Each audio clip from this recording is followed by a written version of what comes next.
in her heart. The kisses of her mouth are sweeter than honey. The perfumes of Arabia breathe from her lips. Shut not thy bosom to the tenderness of love. The purity of its fame shall ennoble thy heart and soften it to receive the fairest impressions. Thus we just had a reading of the book of the seven seals that were divinely prepared by our holy prophet Noble Ali for our earthly and our divine salvation. Praise Allah and honor the prophet. Today, the sister that was supposed to have been here, she's sick. She just got home from the hospital.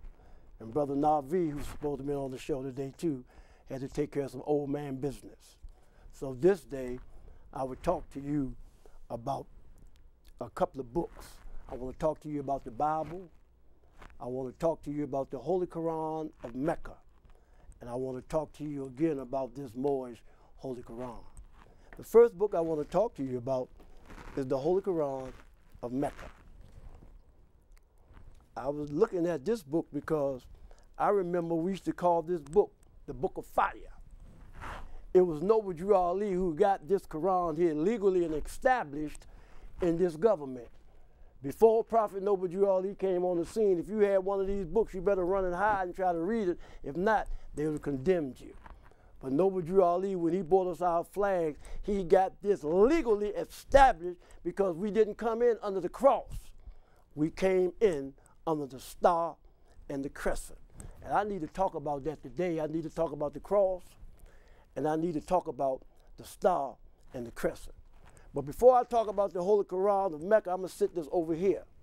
And before I talk about the cross, because that's the first book I want to talk about, when I talk about this, we have to understand that I used to wear the cross because I used to sing a song in the choir.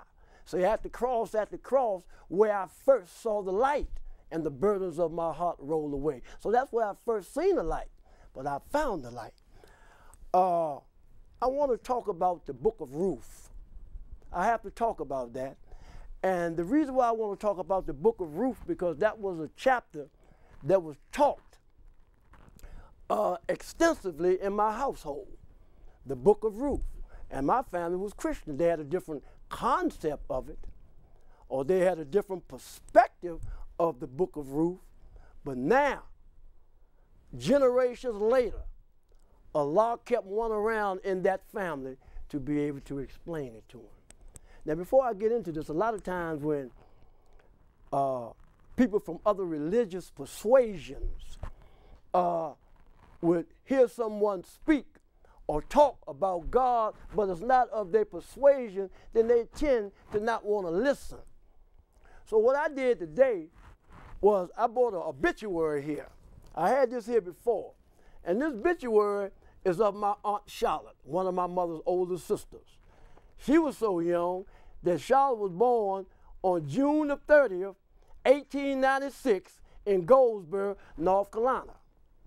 Now going down a little bit, it says in 1941, the late Reverend Hilda Simonton and Charlotte founded the Alva Patmos Baptist Church in Washington, D.C.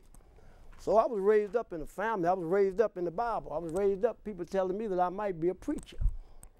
But Allah didn't see it that way. And the reason why I wanted to share that is because in the Moorish Holy Quran, Noble Ali told the Moors, these lessons are for all those who love Jesus. And if you don't think we're talking about Jesus, then you don't want to hear it. But I'm talking about Jesus. And I'm going to show you how I'm talking about Jesus right now. In this Bible, it tells you that Ruth was a Moabite. And now we have a questionnaire. And we have some questions. And it said, will you give in brief the line genealogy through which Jesus came? Now I'm talking about your Jesus and I'm talking about my Jesus. I'm not talking about no other Jesus, I'm talking about Jesus. So now let's just talk about Jesus. So now you got to honor this because I'm talking about Jesus. Now I might don't quote him the way you do, or my understanding of Jesus might be different than yours. But through Jesus, I'm able to live a moral and clean life. Through Jesus, I am able to be in the world, but not of the world. Through Jesus, I'm able to walk that straight and narrow path. So will you listen to me now? Now, in the book of Ruth, let's go back, it says the Moabites. But in our questionnaire, it said, will you give in brief the line genealogy through which Jesus came? And then it said Abraham. So let's just stop at Abraham. Let's just stop at Abraham, because Abraham was not always Abraham. He first was Abram, and then he became Abraham. And he became Abraham when he found grace in the eyes of God. That's why you find a lot of brothers that might be in the Sunni community, they changed their name. They changed their name because they say they're not that same person no more. They have grown. They have elevated. They're into their true self now. So they changed the name. And you have people in the Moorish Temple of America put Il and Bay on their name. They changed their name because they have found grace in the eyes of God, just like Abraham. Now we're talking about Abraham. Now we know Abraham had a wife named Sarah. I say this all the time because it's important. And if it's important, then it's imperative. Now, he had a wife named Sarah, but through wisdom, Sarah was not able to have children at that time. She wasn't able to have children.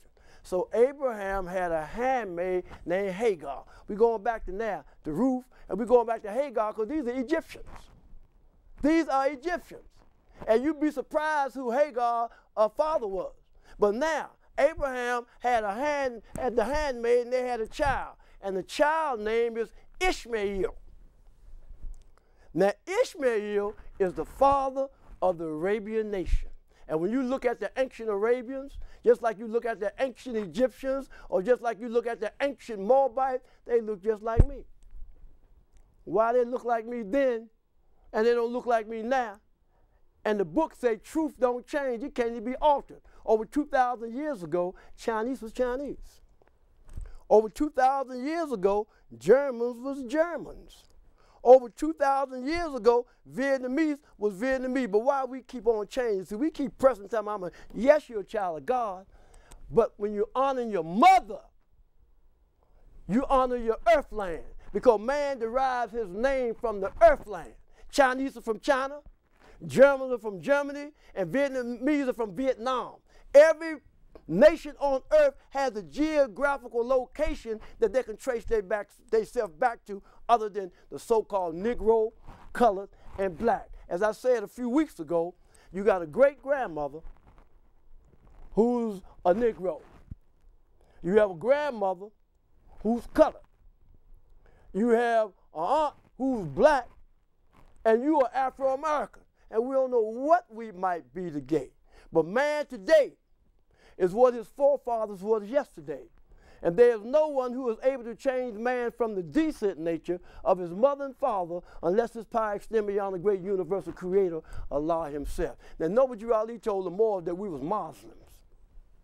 And he said we were Muslims because we submit our will to Allah. Now, how do we submit our will to Allah? Do it mean that we got to pray a certain way? Submitting your will to Allah is being good. Now, I want to read some things here, because Noble Ali was telling the Moors about the lower self. And everybody needs to see this, because I got the Quran here, I got the Bible here, and I have the Moorish Holy Quran here. And all these are books of God. Now, if you don't want to honor this one, if you don't want to honor, I'm going to honor all of them. See? Because I honor all God's prophets. And when G. Ali came, he gave me Jesus, he gave me Muhammad, he gave me Buddha, he gave me Confucius, and he gave me the lesser and the greater prophets of God. So we honor all God's prophets. So if you just want to honor one of them, thinking that, see now, those who call themselves Jew, listen to my language, they honor Moses, and they don't want to honor Jesus. And those that honor Jesus don't want to honor Moses when both of them brothers come out of Africa. It don't make sense. Now, I want to share something, and it's very important that I share it. And the reason why I want to share it is because of the chapter of the day. See, in the Moorish Holy Quran, Noble Ali talks to all of us. And I want to share something today in honor of man. See, because I've always had a deep appreciation for womanhood. I was raised by women. You know, but a lot of times, you know, men don't get their propers. Everything that go on is always the man's fault. He can't do no good. He always the wrong one. But we all know the man might have a lot of dog in him, but woman got more cat in her than anybody. So let me read and look at this chapter first. It said, beware, young man, beware of all the allurements of wantonness, and let not the harlot tempt thee to excess in her delight.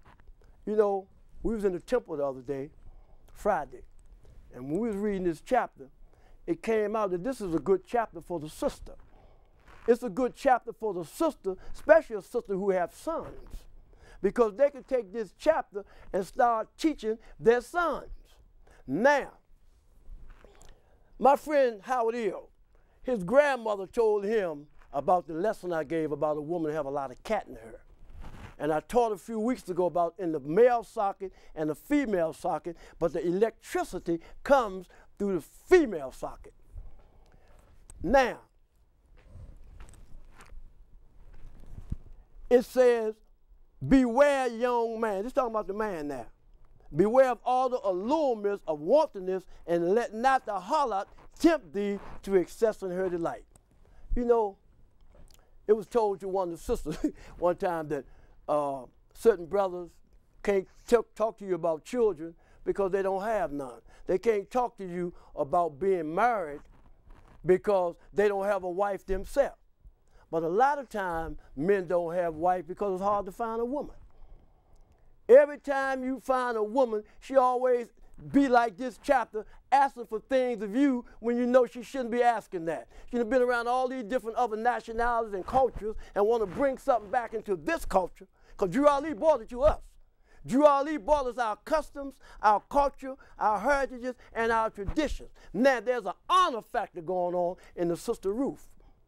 There's an honor factor going on in Sister Murray, and there's an honor factor that's going on in Sister Elizabeth. And there's an honor factor going on in Sheikahs, our niece Saunders Bay, our National Grand Sheikahs, who right there with our Grand Sheik, Kenyu Harris Bay. Now, certain things the sisters don't do. They have a different spirit. See, I remember I was talking to a sister recently, and see, the prophet tells the moral to have a deep appreciation for womanhood. But you might see 10 men standing on the corner. And when they see 10 men standing on the corner, a woman walk up the street, and the men, 8 of them that had her. 8 of them that had the woman that's walking down the street, and she thinks she should get some kind of respect. You don't do that. I have sisters, and I have daughters. And my job is to try to teach them to overcome those things of the world and keep it to yourself. See, when I was coming up, the women, there was a lot of character. There was a lot of respect. There was a lot of morals. But no sooner we start going into other backyards and other places, we start taking on certain things that have nothing to do with us at all. Can you imagine in your mind that Joseph and Mary doing some crazy stuff? Could you imagine in your mind that Boaz and Ruth is doing some crazy stuff? No, unless they go to Europe. Because from the east comes all light. And you rising above the flesh and not in the flesh. Let me go to the second one. It said, the madness of desire shall defeat his own pursuit. From the blindness of his rage, thou shalt rush upon destruction. Man, a lot of these sisters tell me they're conscious, and they love God, and as soon as they get a brother, first thing they try to do is take his head from him. Instead of trying to raise him up so we could be one again as a people, you taking on these other concepts and doing other things, and you want all these things to take place with you. One thing about me, I had never had the opportunity to do them, and I'm not going to do them because I'm conscious. So that's why a lot of times brothers don't have certain sisters or sisters, because they want too much. I made a statement not too long ago about should a man get married before you have sexual relationship with a woman. I said, my mother told me no. And for many years I said, yeah, I agree. But right now, man, I don't know. Because it's a million things that you got to do. The way the world is now, the things that took place with our babies and they being molested and all this foolishness, man, they got passions and desire for 100 different kind of ways, and I can't do it. I don't know about that extra stuff, because I'm from Africa.